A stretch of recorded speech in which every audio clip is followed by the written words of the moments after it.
Alright, peace. This is your brother Natural Tahuti, aka the son of Sekhmet, aka the bad boy of consciousness. And I'm here again to bring you an update report of what's happening right now at this particular moment. This particular video is in address to brother Wesley Muhammad. Now I know y'all thinking, oh, here we go again. But your brother Tahuti is not the aggressor in this here matter. I got an email, and a brother said, yo, brother Tahuti. He was on Facebook. Brother said, yo, Tahuti, go check out brother Wesley Muhammad's page. So I go over to brother Wesley Muhammad page, and brother Muhammad page is saturated with information pertaining to the Great Mother. So I said to myself, wow, he's not, brother Muhammad is not on the rampage proving that Islam is an African religion and Prophet Muhammad is black anymore, huh? Now he has jumped on the bandwagon of the Great Mother. And I'm really trying to understand what brother Muhammad is saying, because, you know, he's very slick. Brother Muhammad is very slick. We've seen that in the first debate that we had. Brother Anton Bailey did a very excellent job pointing out how Wesley Muhammad used trickeries and lies in the first debate pertaining to the FBI files, what they actually said, and how he used that to rebuttal my claims of Master Farad Muhammad being the same man as Wali Dudford. So we got to go into this. And so another thing, brother Muhammad, you know, very arrogant dude. His arrogance is unbecoming, very unbecoming. I really don't have a problem with that brother, man. I don't have a problem with nobody. You understand what I'm saying to you? But this brother here, he brought me up out the woodworks, man, because I have to address this. I'm telling you, I have to address this. Anyhow and anyway, the brother calls. He said he didn't respect brother Natural Tahuti. He says he was very insulting in a lot of ways. Called me a mixture of comedy and tragedy, something to that effect. Wow, really harsh words that the brother had to say about me. And he says what the brothers are calling matriarchy, and brothers like myself who has been on the warpath to bring about the reemergence of the great goddess. He is saying that this is hustle scholarship.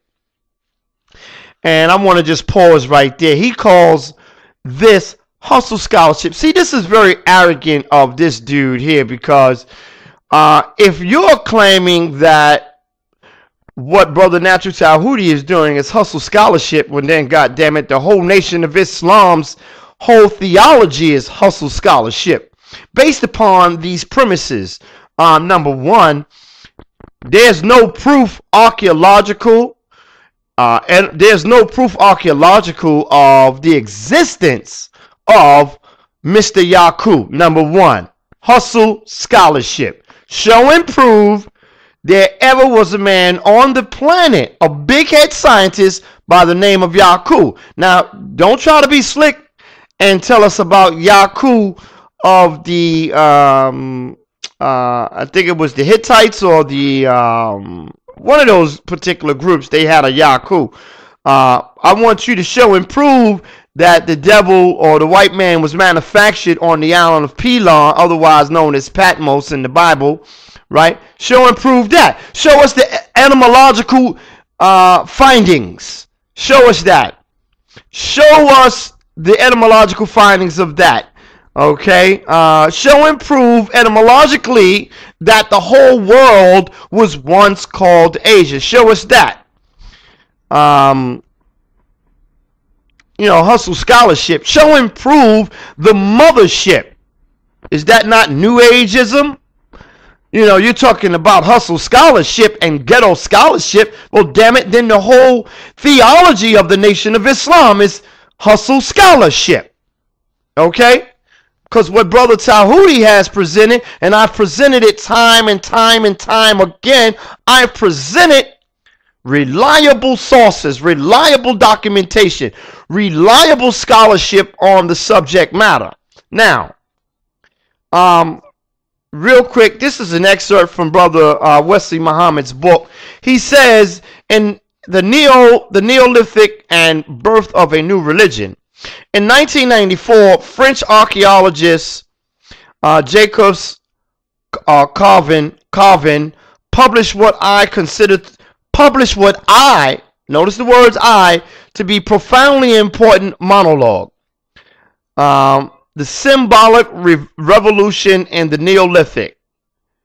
It was called The Birth of the Gods, Birth of Agriculture, the Symbolic Revolution in Neolithic. In it, Carvin cogently argues that the Neolithic Revolution 10,000 BCE was preceded by a revolution of symbols. That is to say, even before the change in subsistence strategies that defined the Neolithization of the Near East, there occurred an equally dramatic and consequential change in the collective psychoculture of the still hunter-gatherers of Epipaleolithic, a change evidenced most clearly in a new symbolism as reflected in the art forms. The former symbolic art of Epipaleolithic was primarily zoomorphic, with animals represented democratically. If you will, no hierarchical organization is evident, and no animal personality is made prominent. Thus, while selection of animals depicted may reflect a sense of religious awe on the part of our primitive artists, no animal species stand out as an animal god or a theromorphic representation of God. This all changed on the eve of the Neolithic. For some reason, a new and rather coherent symbolic chain or symbolic system, or as Carvin calls it, a new religion, emerged wherein the divine is represented through two primary symbols, a bull and a woman, originating in the Levant, the area where some say Semitism originated. This new religion and its two symbols will dominate theological expression in the Near East throughout the whole Neolithic and Bronze Age periods. The woman and the bull of the Neolithic appear in the Levant as divinities whose emergence in the 10th millennium BCE is followed by their diffusion throughout the ancient Near East. The goddess, flanked by her male partner, assimilated by the bull, will be the keynote of a whole new religious system. Okay, stop. Now, I offered Brother Wesley Muhammad to debate the situation, to argue the situation in a public forum via an institution such as the center where we debated at before. And you know, like he said, he would never debate me because, you know, he doesn't respect me. He said he don't respect me, and he considers me a combination of tragedy and comedy. But I really look at this as really his fear to really want to debate the subject. He doesn't respect me as a scholar. Well, number one, I've never said I was a scholar, but the people have said that Brother Tahuti is a scholar. That's what the people are saying. I never for once called myself a scholar, although I have scholastic ability. However, I won't respond to this at the moment, because the brother says to me that unless I write a rebuttal to his thesis here, or his part, these excerpts from his book, that he won't debate. He said if we will debate on paper first, that he will take on the debate. So I'm putting this video out to let you know that I am writing my rebuttal to this excerpts that came out of your book and your claims that the oldest icon on the planet was not the black woman, and you say that it was the black man and the black woman at the same time. And a lot of people, attack me because they believe that I am trying to create this unbalance, or I'm presenting an imbalanced philosophy and some fictitious historical reality, and that is so far from the truth. Because when we deal with matriarchy, which a lot of people don't have an understanding, an etymological understanding of the particular word, they accuse me of presenting unbalanced thesis, which is so far from the truth. So again, I'm bringing you this report that I will be taking the challenge to sit back and write a rebuttal to Wesley Muhammad. I won't get into the insulting. I'm not going to get down to his level. You understand what I'm saying? I'm not going to do that. I'm going to keep scholarship. And if you're listening to this here, Brother Wesley Muhammad, take the challenge. Once I write it and I put it out there, then I hope that you will stick to. I hope that you will stick to your word. You said it, not me. So I personally would like to debate this issue. I debated it once, me and Brother Ali Muhammad. I applaud him for his effort, but it wasn't good enough.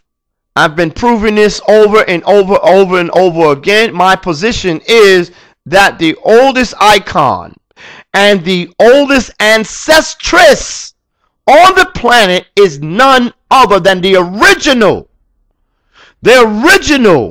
African woman, and all of the other names, Moabite, Moorish, Asiatic, Kemetic, whatever name that you would like to call it. The original man is the original black woman. That is my premise. Not only is the black woman the oldest ancestress, she is the oldest god on the planet and the primary god. Now, this does not make, I'm not putting one over the other. I'm just giving you the historical, biological, the spiritual format in which our ancestors during a very remote time had presented it. And I'm very confident in my studies. I'm very confident. I study night and day, and I will take the challenge to write the rebuttal.